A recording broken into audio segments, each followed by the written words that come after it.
you took as you did a walkthrough. Yes. And State's Exhibit 144A is that a true and accurate representation of the body cam you took on that walkthrough? Yes. Did you initial that drive and have you reviewed it? I have reviewed and I initialed it after viewing.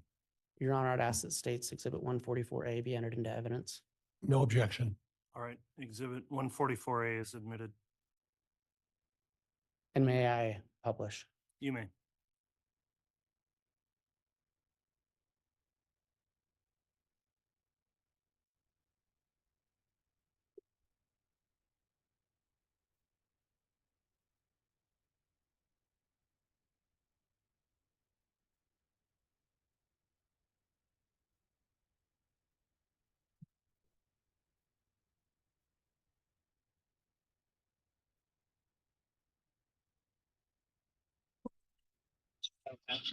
Should be. I hope it's still empty.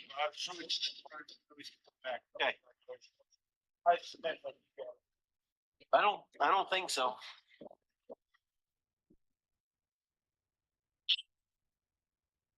Okay, this is apartment number 174, which is just south of 175. This is the initial walkthrough of the apartment.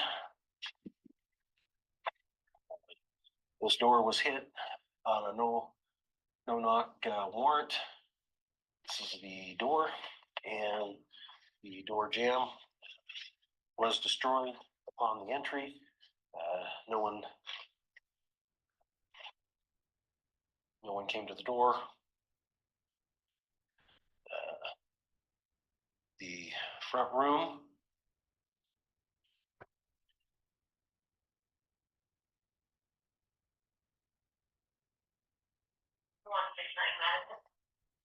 Kitchen area. Looks like there is a couple of electronics, possible some kind of purse here.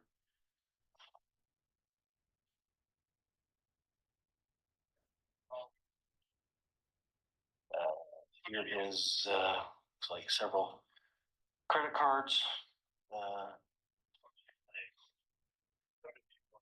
with name of Brandon Prodexio. Pronouncing that wrong. Also a driver's license out of Arizona for Brandon.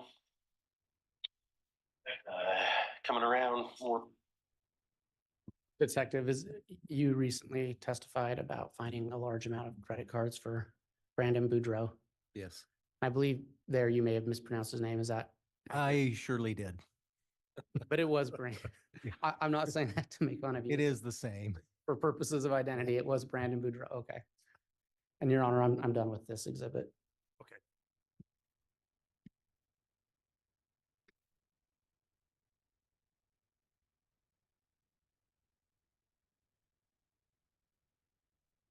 And Detective, just for clarity from yesterday, you've testified that JJ Vallow was not located that day, was he? He was not.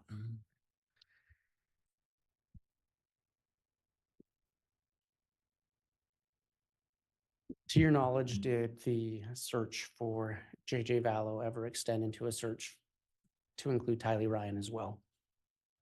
Yes. And Detective, you testified before that you have some experience in cellular devices. That is correct. Did you participate or write warrants for any cellular or digital evidence in this case? I did. Did you prepare a list of the different warrants you prepared in anticipation of testifying at trial? Yes. Did you do that to aid the jury in understanding the different warrants you wrote and to be able to explain why you wrote them and what you obtained from them? Yes, I did. And do you believe it would aid the jury in understanding your testimony about the nature of the evidence you collected? I believe it would help them understand what we did and why. Your Honor, I'd ask that the witness be handed State's Exhibit 296. And I don't know if the court or counsel has a copy of this yet. I have a courtesy copy. Okay, and I believe he does. Thank you.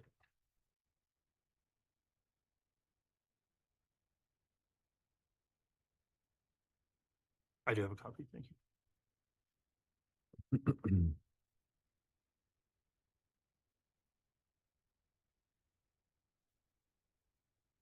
Detective, is this the list I was just speaking to you about? It is. Is it a true and accurate representation of the list you created? Yes, I prepared this list. Your Honor, for demonstrative purposes only, I'd ask that State's Exhibit 296 be entered into evidence. No objection, Judge. Okay, Exhibit 296 is admitted as a demonstrative exhibit. And before I go there, Your Honor, or Detective, I want to clarify with you really quick. Did you ever find evidence that Brandon Boudreaux lived in apartment 174 in Rexburg, Idaho?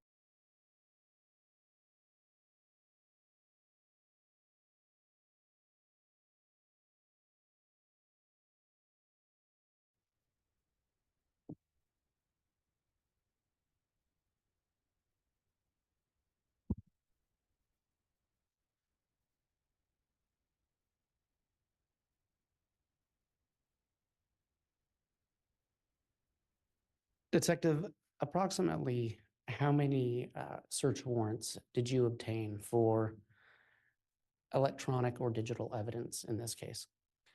20. And are they listed on this list? Yes, they are. Can you tell us about the first item on that list?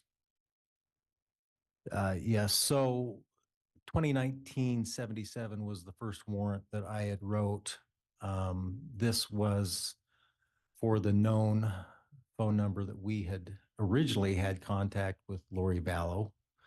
After our original contact, however, she wouldn't take any calls after that. But so I wrote this warrant to Verizon Wireless to get information on her and anything that Verizon might have that would aid us in trying to locate her and her children.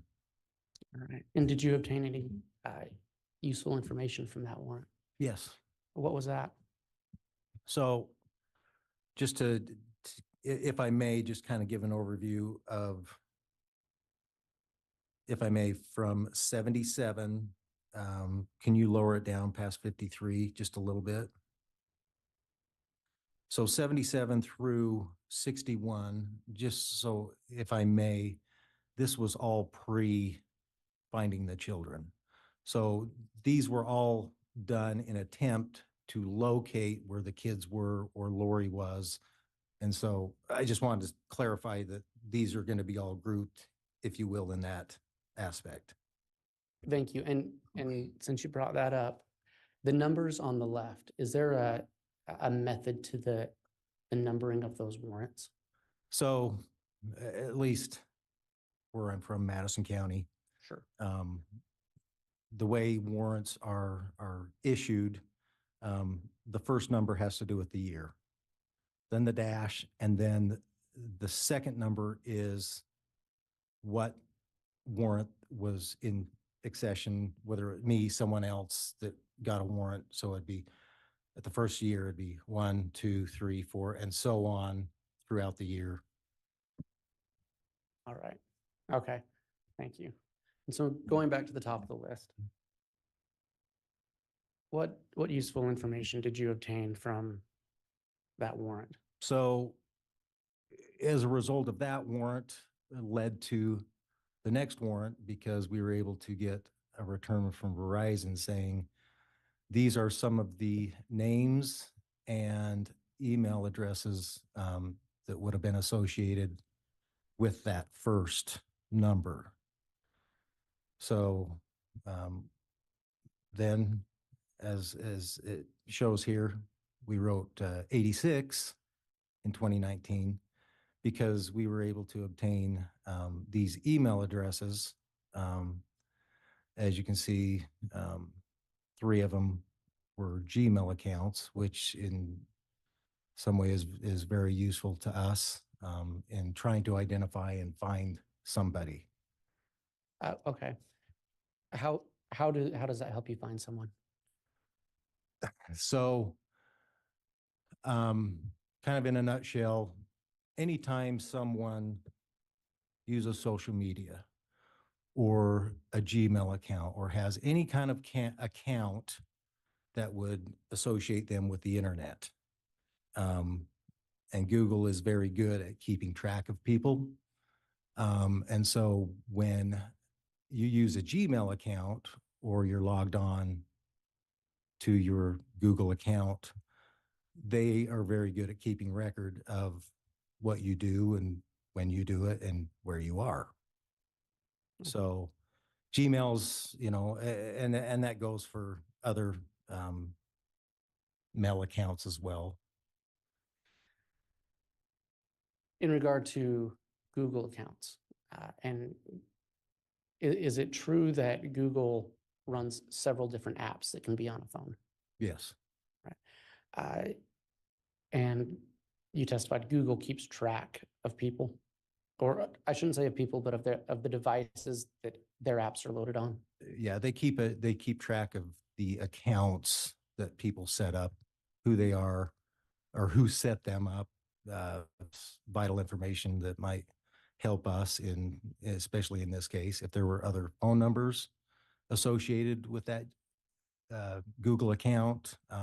Google will package those under, if you will, that Gmail account, addresses, credit cards, things like that.